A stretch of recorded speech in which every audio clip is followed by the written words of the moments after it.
Thank you, Acting President. I want to recognise the many First Nations people who have come here to mark this historic occasion, and also acknowledge that we are meeting today on the land of the Wurundjeri Woiwurrung peoples of the Kulin Nation, and that the sovereignty of these lands and waters has never been ceded. I would also like to thank Ms Watts for her extraordinary contribution. I think if that didn't move you, I don't know what would. We are all privileged to be parliamentarians. It is an honour to serve the people of Victoria, to help shape the future of this state. It's a privilege that I never take for granted, I hope. I feel particularly fortunate and profoundly honoured today to be able to give my support to the nation's first formally recognised treaty between a state and its First Peoples. This is the beginning of a new era and a long-awaited day for the original custodians of this land. They will finally have a say over the policies and institutions that govern their lives. The process that has led to this piece of legislation began nearly a decade ago. But anyone who is cognisant of our state's history, of the devastation wrought by colonisation and the brutal care of the state, of the ongoing harms and injustices borne by our First Peoples, know that this day has been a very, very long time coming.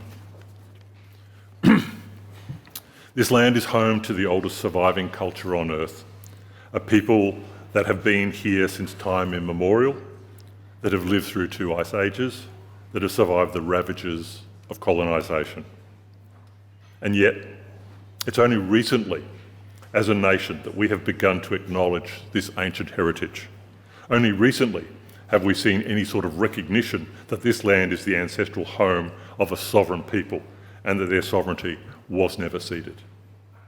Within my relatively short lifetime, I have witnessed a shift in our historical narrative. I'm old enough to remember when the lie of terra nullius was broadly unquestioned, back when world maps were divided into monolithic colours and Australia was one of the large pink areas belonging to the Crown. Like so many of my fellow Victorians, I learnt little or nothing about the First Peoples of this state. If I learnt anything, it is that the history of this state began when the original inhabitants of this land, since time immemorial, left it all to John Batman in an exchange for some trinkets, and then they simply moved away. It was the original Great Replacement theory, the perpetuation of the Darwinist lie, that the Indigenous peoples of this country, like the Indigenous people of other colonised countries, were on the verge of extinction.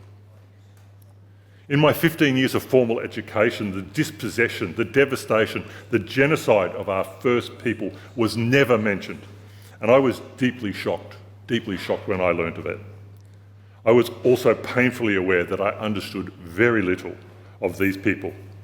They were so little known, so little understood, so little seen. Despite their rich heritage, their timeless connection to this land, their proud culture, our First Peoples were barely visible in my youth. There were prominent exceptions like the boxer Lionel Rose, the tennis player Yvonne Goolagong, now Yvonne Cawley, the artist and rights activist Albert Namatjira, the poet Kath Walker, now known as Oodgeroo Noonuccal, and of course the irrepressible Charlie Perkins. But while their exceptionalism garnered wide attention, their communities remained largely veiled to much of the country. Times have changed, at least some, yet still many cling to the fears, the prejudice, the misinformation forged in our colonial education, attitudes compounded by the fact that many Victorians do not know any Indigenous Australians. Noel Pearson recognised this and all but anticipated the failure of the Voice referendum because of it. And he said, and I quote, "Unlike same-sex marriage, there is not the requisite empathy of love to break through the prejudice, contempt, and yes, violence of the past. Australians simply do not have Aboriginal people within their circles of family and friendship with whom they can share fellow feelings. Unlike members of the LGBTQIA+ community, he said, quote, "We are not personally known to many Australians. Few have met us, and a small minority count us as friends." The Voice referendum was lost, attacked from the right and sections of the left, perhaps poorly communicated and steeped in disinformation, agonising to First Nations communities and final in its judgment. The statewide treaty bill, though, contrary to the counter-assertions and the hysteria, is not the Voice revisited. It is rather a much broader, more considered and comprehensive approach to changing the relationship between Victoria's First Nations people and those who govern them. There are those who label this bill as divisive, calling it an unnecessary layer of bureaucracy, stating it would be better to fund programs that improve literacy or fund health, education or housing. But seriously, is anyone arguing that these things are mutually exclusive? The racist institutions, the oppression, the injustice that our First People have endured since settlement, we cannot say that these do not exist, nor that they should be addressed. If we consider the scale of disadvantage that First People in Victoria are subject to, from their overrepresentation throughout our criminal justice system, the children in residential care, the ongoing black deaths in custody, the many, many ways that outcomes for First Peoples lag behind the rest of society, and then consider the sheer volume of programs from successive governments that have produced little to no positive change in these outcomes, it is more than apparent that we need to do things differently. And for the opposition to propose that a new standalone department will deliver better results than a statewide treaty is both foolhardy and more of the same.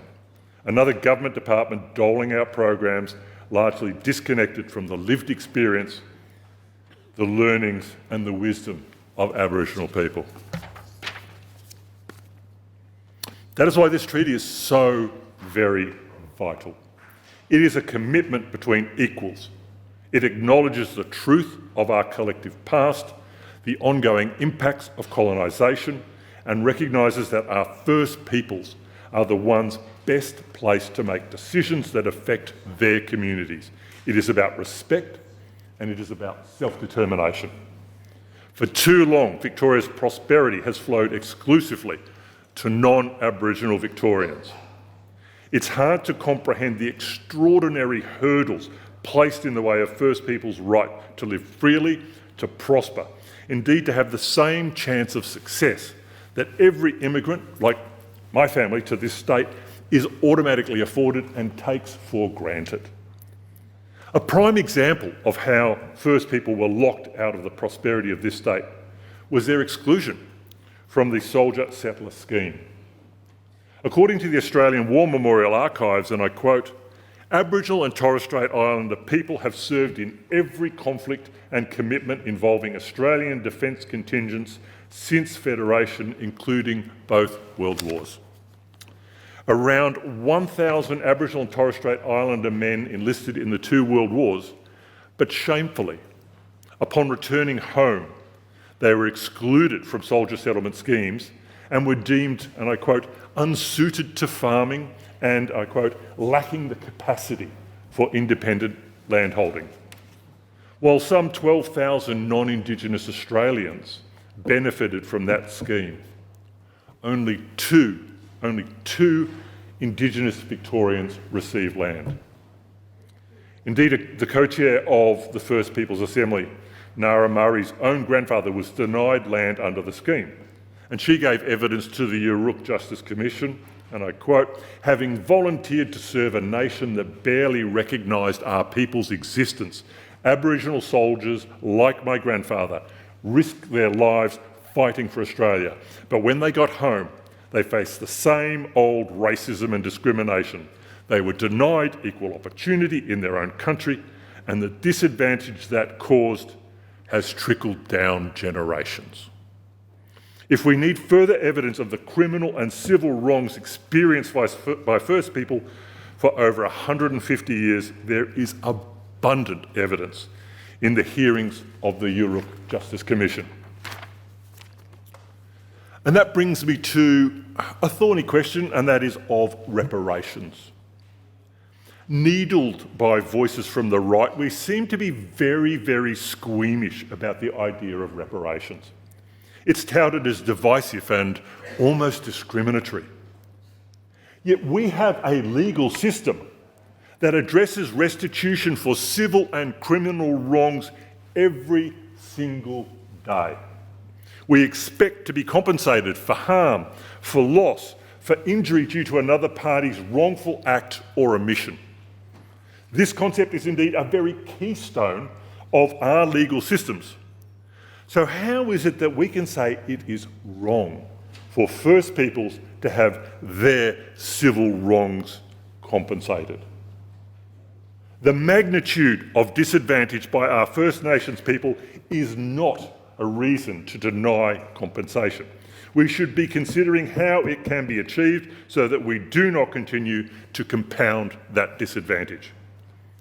If we are to mature into a truly equitable and reconciled state, we must embark on the virtuous path that treaty and its constituent arms provide. We all have much to gain from treaty, not the least of which is the acceptance of our true history. It is no doubt discomforting to acknowledge the massacres, the forced removals, the suffocating and brutal control of the state. But what is the alternative? To hold fast to a lie? At the end of the day, this is a considered and modest approach to change, a vehicle for self-determination for Victoria's First People and a model for other states and the Commonwealth to follow. Victoria leads the nation in achieving this important milestone, and we can do that today and on Thursday. It follows nearly a decade of work, research, truth-telling, public hearings, a thorough ventilation of all the issues. But if it is to have life in the years to follow, if it is to bear the fruit of its potential, it needs the backing and the goodwill of all members. What are those opposite hoping to achieve by opposing this historic treaty, by pledging to repeal it if they are elected? Who is such an election promise aimed at? Are they trying to enhance their far-right credentials? Rather than trying to outright the right, would it not make more sense to rotate to the centre? The honour of supporting this historic piece of legislation is profound. It is a transformational moment for our state and indeed for our nation. I want to end with a quote from Daniel James, the Yorta Yorta writer and broadcaster, which beautifully encapsulates this very historic moment. And he says, "This treaty illuminates the way ahead, not through denial or silence, but through listening, respect, and self-determination. It shows that moving forward means facing history rather than burying it, celebrating culture rather than erasing it, embracing one another rather than excluding." Now, people will look back on this moment and will remember those who rose to meet this moral challenge. Legalise Cannabis Victoria is proud to meet this challenge. We are proud to support reconciliation and to elevate and to strengthen our civil society. I commend this bill to the House. Thank you.